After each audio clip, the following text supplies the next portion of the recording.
बिस्मिल्लाहिर्रहमानिर्रहीम। अस्सलाम वालेकुम डियर व्यूअर्स। आज मैं आपके साथ बहुत ही मज़ेदार लाहौरी लड्डू पीठी की रेसिपी शेयर करूंगी।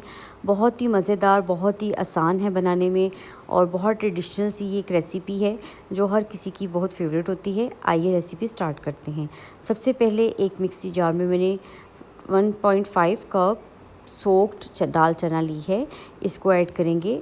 और तकरीबन हाफ़ कप के करीब दाल माश को भी मैंने 4 to 5 आवर सोक किया था, वो भी इसके अंदर ऐड कर देंगे। सबसे पहले इसमें हाफ़ कप पानी डाल के हम इसको ब्लेंड करेंगे।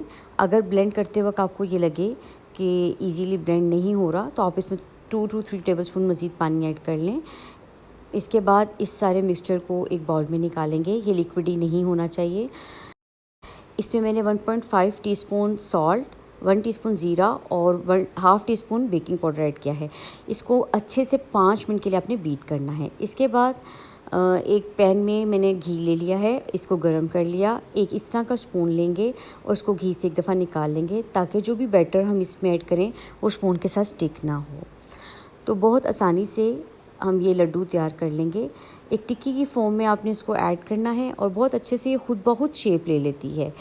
दोनों साइड से टिल गोल्डन होने तक हम इसको फ्राई करेंगे। याद रखें कि आपने इसको लो टू मीडियम फ्लेम पे फ्राई करना है। अगर आप हाई फ्लेम पे करेंगे तो ये ऊपर से गोल्डन हो जाएंगे लेकिन अंदर से ये कुक नहीं होंगे। दाल को कुक होने के लिए कुछ टाइम चाहिए होता है, तभी इसका फ्लेवर आता है। तो यहाँ पर जब ये गोल्डन हो जाएं अच्छे से तो आप इनको निकाल लें।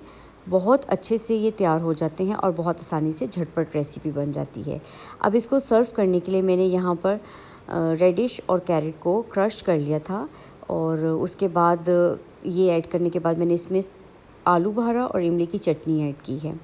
बहुत ही फ्लेवरफुल ये चटनी होती है। आप बआसानी घर में इसको रेडी कर सकते हैं। आई होप आपको आज की रेसिपी अच्छी लगी होगी। If you like my recipes please share and subscribe my channel.